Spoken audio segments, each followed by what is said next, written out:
আমাদের আজকের গল্প মেঘালয়ের একটি স্বল্প পরিচিত স্থান পশ্চিম খাসি পাহাড়ের সদর নংস্টয়নকে নিয়ে।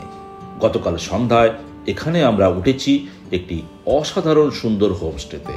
আজ আমরা দেখব দুপাশে দিগন্ত বিস্তৃত সবুজ ঘাসে ঢাকা মন ভোলানো উপত্যকা, তার মাঝ দিয়ে সরু পিচ রাস্তা ও অসাধারণ সুন্দর জলপ্রপাত। মেঘালয়ের সৌন্দর্য ভালোভাবে উপলব্ধি করতে হলে একবার কিন্তু এখানে আসতেই হবে।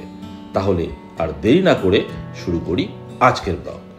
এখন বাজে সকাল 5:30, 5:30 পৌনে 6টা। ঘরে একটু চা বানালাম, লাল চা নিয়েছি। চা খেতে খেতে এখন তোমাদের সাথে একটু কথা বলছি। দেখো কত সুন্দর, এখানে কিন্তু ওনার থাকে হোমস্টে।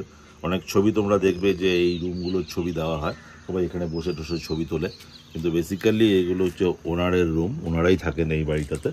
আর যারা গেস্ট যারা আছে তারা, আমি যেটা দেখালাম ওই যে সামনে যে রুমগুলো, এই ফার্স্ট রুমটায় আমরা আছি।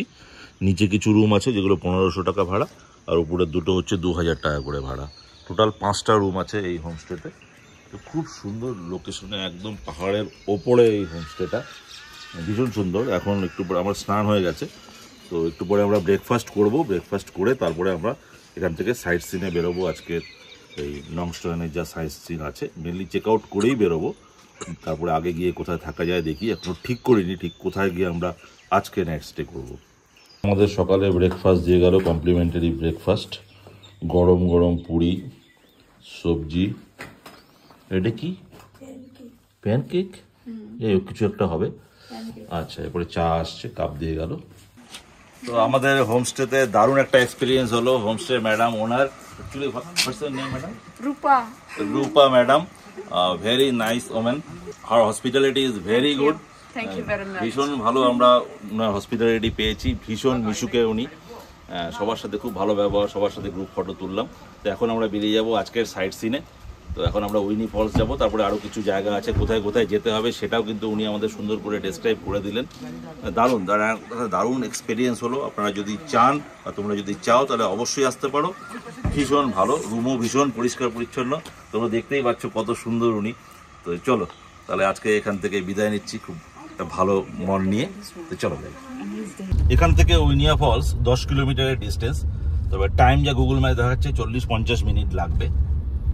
তো দেখি, শুনেছি খুব ভালো ফলস। কালকে একটা ভালো একটা ফলস আমরা মিস করেছি, যেহেতু আমরা রাত্রে ঢুকেছি। হোমস্টের ওনার যে উনি বললেন যে খুব ভালো একটা ফলস আপনারা মিস করেছেন। তো ওটা একটু দিনে হলে একটু সুবিধা হতো, খুব ভালো ছিল ফলসটা। যাই হোক, আজকে যেটা আছে এটাও ভীষণ সুন্দর, খুবই সুন্দর। তো চলো একসাথে যাই। দেখো রাস্তা দেখো কিরকম সুন্দর। রাত্রেবেলা কালকে ঢুকেছি, কিছু দেখতে পাইনি। এলাকাটা কত সুন্দর, একটা পাহাড়ি গ্রাম, দারুণ।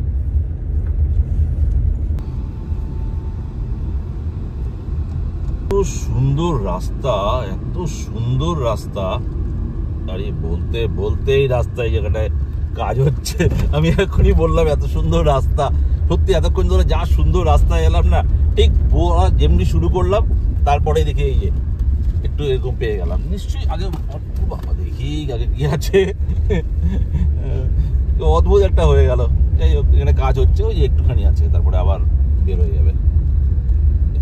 কোথা দিয়ে যাবো? Water crossing. Water crossing? না না, জিজ্ঞেস করবো, ঢুকে গেছি তো, রাস্তাটা তো যাবে তো।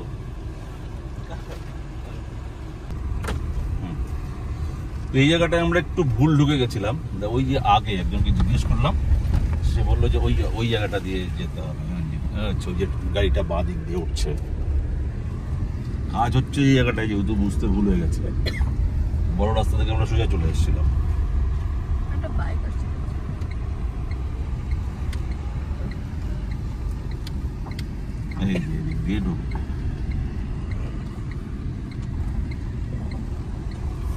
এই যে এটা মাইনর মিস্টেক, আসলে গল্প করতে করতে ওইদিকে সোজা চলে গেছিলাম। আচ্ছা, সিট বেল্ট লাগাইনি বলে আবার টিটি করছে। ঠিক আছে, এবার আমাদের কিন্তু এই ডান দিকে চলে যেতে হবে। আমরা ওই রাস্তাটা ছেড়ে দিলাম, মেইন রাস্তাটা। এই ওয়েলকাম টু কিসব আছে, নংখুম আইল্যান্ড। ব্যাস, এই দিক দিয়ে যাবো, এই আইল্যান্ডেই যাবো, নংখুম আইল্যান্ড। তো এখানে উইনি ফলসও আছে, উইনিয়া ফলস আর নংখুম আইল্যান্ড। অদ্ভুত অদ্ভুত নাম, মানে আমাদের কাছে অদ্ভুত, কিন্তু অ্যাকচুয়ালি ঠিকই আছে। যাই হোক, এটা দিয়ে যাই, দেখি কোথায় নিয়ে যায়।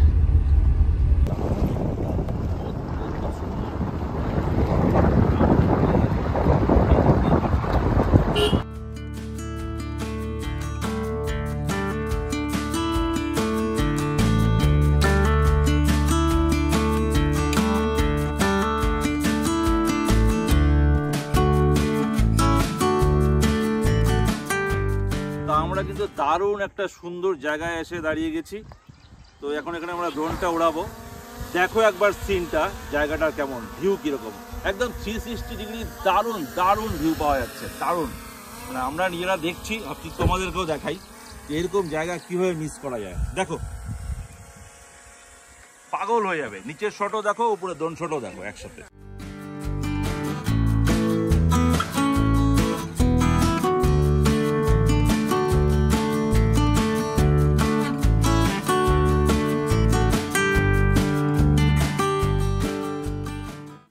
তো আমরা কিন্তু উইনিয়া ফলসের পার্কিংয়ে চলে এসেছি, গাড়িটা লাগালাম। তো এখানে পার হেড 100 টাকা করে পার্কিং চার্জ, মানে পার হেড পার্সন, আর গাড়ির জন্য 100 টাকা, মানে 4 জন আসলে 400 টাকা প্লাস গাড়ি 100, 500। অনেক টাকা পার্কিংয়ের, এই চার্জটা অনেকটাই। তো কি করা যাবে, দিতেই হবে। টিকিট নিয়ে চলে এসছে পার্কিংয়ের।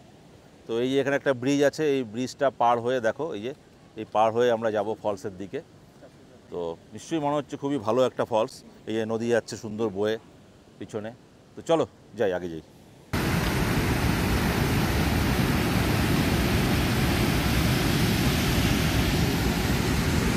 চলো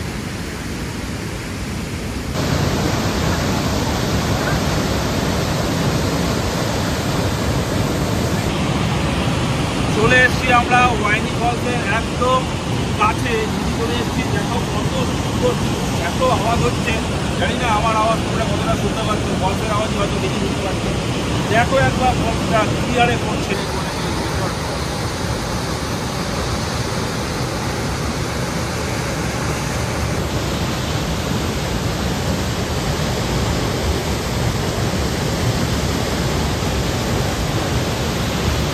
তো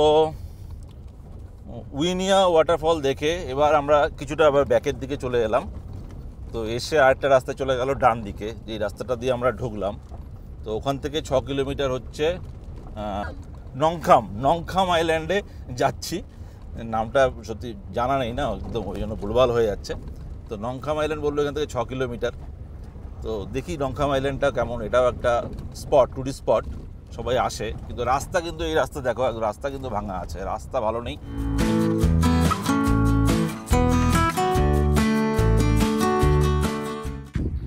তো আমরা চলে এসেছি নংখাম আইল্যান্ডের একদম কাছে, ভিউ পয়েন্ট এটা একটা। তো গাড়িগুলো লাগালাম, কিছু ড্রোন শটও নিলাম। আর পিছনে দেখো ওই যে সুন্দর জল যাচ্ছে, নদী এদিকেও আছে। একটু আগে হচ্ছে মেনলি নংখাম আইল্যান্ডের পার্কিং, ওই যেসব গাড়িগুলো ওখানে দাঁড়িয়ে আছে। যদিও আগেই আমাদের কিন্তু পয়সা কেটে নিয়েছে পার্কিংয়ের, গাড়ির 50 টাকা করে। এবার আমরা ওখানে যাব, ওখানে গিয়ে দেখবো যে কেমন এই জায়গাটা দেখতে লাগছে।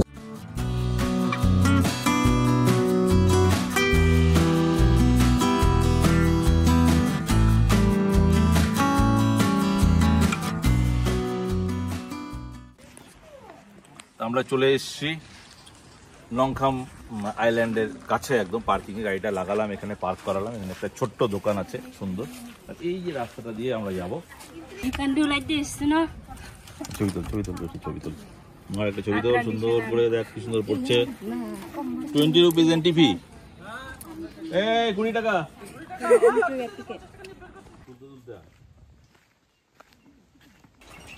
এরকম দোলাবি না।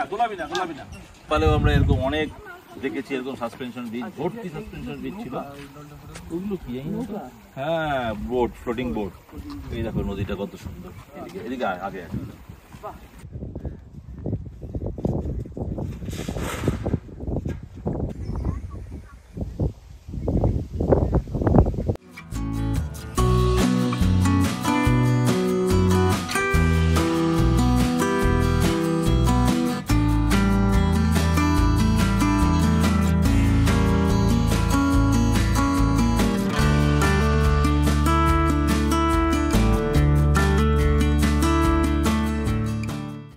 নংস্টয়নে লাঞ্চ করে নিলাম, ওই ভ্যালি দেখে এসে লাঞ্চ করে। প্রচুর বৃষ্টি হচ্ছিল, ভয়ঙ্কর বৃষ্টি। সেই বৃষ্টিতে ওখানে দাঁড়ালাম। নংস্টয়ন কিচেন বলে একটা রেস্টুরেন্ট আছে, খুব ভালো, একদম রাস্তার ওপরেই। তো সেই কিচেনে আমরা লাঞ্চ করলাম, খুব ভালো খাওয়া দাওয়া। সেখানে থাকারও ব্যবস্থা আছে, কেউ চাইলে ওখানে থাকতেও পারে, রুমগুলোও ভালো। 2,500 টাকা ডাবল বেডরুম পড়ে, 3-4 জন যদি অ্যাডজাস্ট করতে পারে তাহলে সেটা কোনো অসুবিধা নেই, একই টাকা দিয়ে হয়ে যাবে।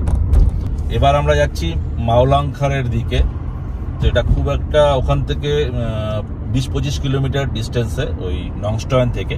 তো এখনো বাকি আছে 6-6.5 কিলোমিটার। দেখো চারদিকে জানলা দিয়ে দেখা যাচ্ছে পিছনে ভ্যালিটা শুরু হয়ে গেছে, খুব সুন্দর একটা জায়গা।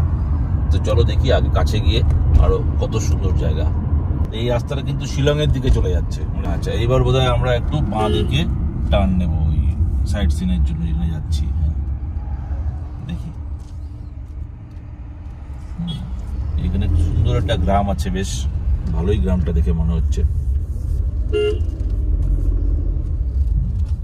কি হলো আবার? তাই তো ম্যাপ দেখাচ্ছে, তাই তো দেখাচ্ছে। এখন জানি না তো এই জায়গাটা কোথায় ভ্যালি আছে। ঠিক আছে, একটু দেখে নি, তারপরে তোমাদের সাথে আবার কথা বলছি, ঠিক আছে? তো আমরা যে রাস্তা দিয়ে এখনই যাবো ভেবেছিলাম, সেই রাস্তাটা না একটু আগে যাওয়ার পরেই দেখলাম রাস্তাটা ভীষণই খারাপ, প্রচুর ভাঙাচুরা রাস্তা। আর আমি কেউ জিজ্ঞেস করলাম, একটা গাড়ি আসছিল ওপর থেকে স্করপিও, তাকে জিজ্ঞেস করলাম, সে বলল যে রাস্তাটা একদমই খারাপ, বেটার আপনারা এটা ছেড়ে দিন, এটা কিন্তু আগেও পাবেন, অনেক ভ্যালি পাবেন, রোড সাইডে অনেকগুলো পেয়ে যাবেন, আর ওই দিক দিয়ে ঘুরেও যাওয়া যেতে পারে, আরেকটা রাস্তা আছে। যাই হোক, আমরা ওনার কথা শুনে আমরা ব্যাক করে গেলাম। তো ব্যাক করে গিয়ে আমরা রাস্তা দিয়ে এগোতে থাকি, দেখি আস্তে আস্তে কি কি ভ্যালি ট্যালি পাওয়া যায়। শুনছিলাম যে এখানে যে জুকো ভ্যালি আছে, মানে অ্যাকচুয়ালি জুকো ভ্যালি তো নাগাল্যান্ডেই, তো এখানেও একটা মেঘালয়ের জুকো ভ্যালি বলা হয় ওটাকে, অনেকটা ওই টাইপের ডিপি মতন গাছ ল্যান্ড আছে।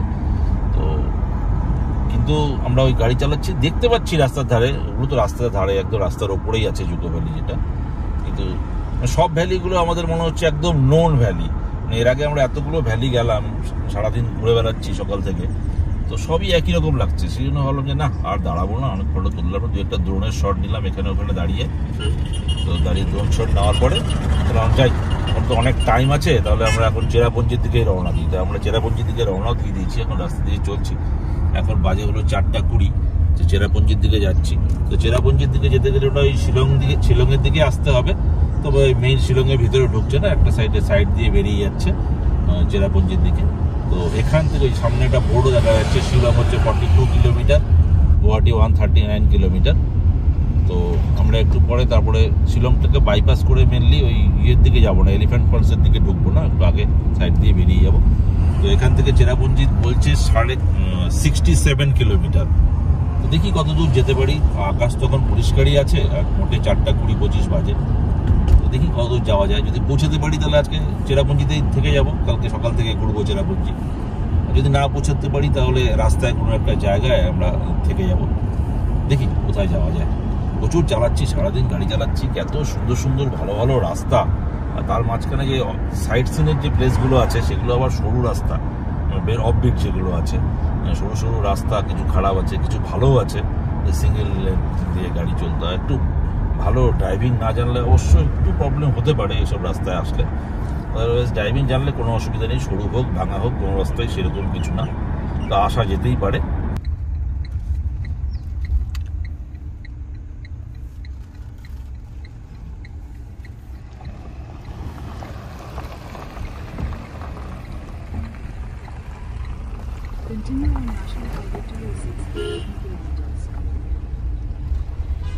এই রাস্তা দিয়ে আমরা এবার চেরাপুঞ্জির দিকে যাচ্ছি, সোজা রাস্তাটা চলে গেল শিলংয়ের দিকে যেটা চলে গেছিল, আর এবার হচ্ছে ঘুরে গেলাম আমরা টার্ন নিয়ে রাইটে, এবার চেরাপুঞ্জির দিকে। এখান থেকে চেরাপুঞ্জি আরো 41 কিলোমিটার বাকি। দেখি এখন বাজে হলো 5:40। আমরা আটকে গেছি, এত বড় ল্যান্ডস্লাইড হয়ে গেছে রাস্তায়, চেরাপুঞ্জির রাস্তায়। জাস্ট একটু বেরোনোর পরেই এই অবস্থা। এই যে পাথর কাটা হচ্ছে কিন্তু এখানে, এই দেখো কত বড় বোল্ডার, পুরো পাহাড় নেমে চলে আসছে এখানে। এখন কখন রাস্তা খুলবে জানি না, কাটছে।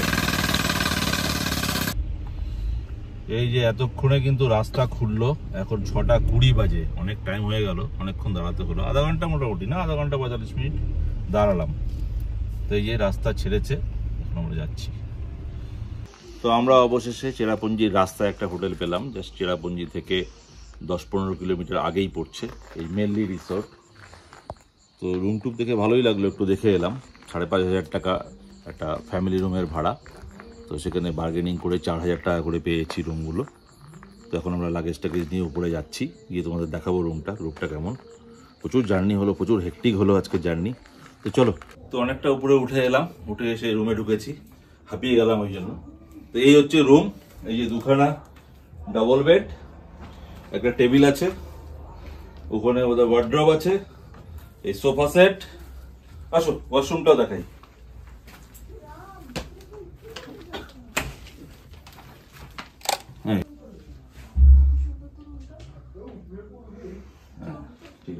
তাহলে আজকের মতো ভিডিওটা আমি এখানেই রাখছি। ভিডিওটা কেমন লাগলো কমেন্ট করে জানাও। যদি ভালো লাগে একটা লাইক দিও, চ্যানেলে নতুন হলে চ্যানেলটিকে সাবস্ক্রাইব করো। তা দেখা হচ্ছে পরের ভিডিওতে। কাল আমরা যাব চেরাপুঞ্জির ডিফারেন্ট ফলস দেখতে, সাথে থাকো। দেখা হচ্ছে পরের ভিডিওতে। নমস্কার।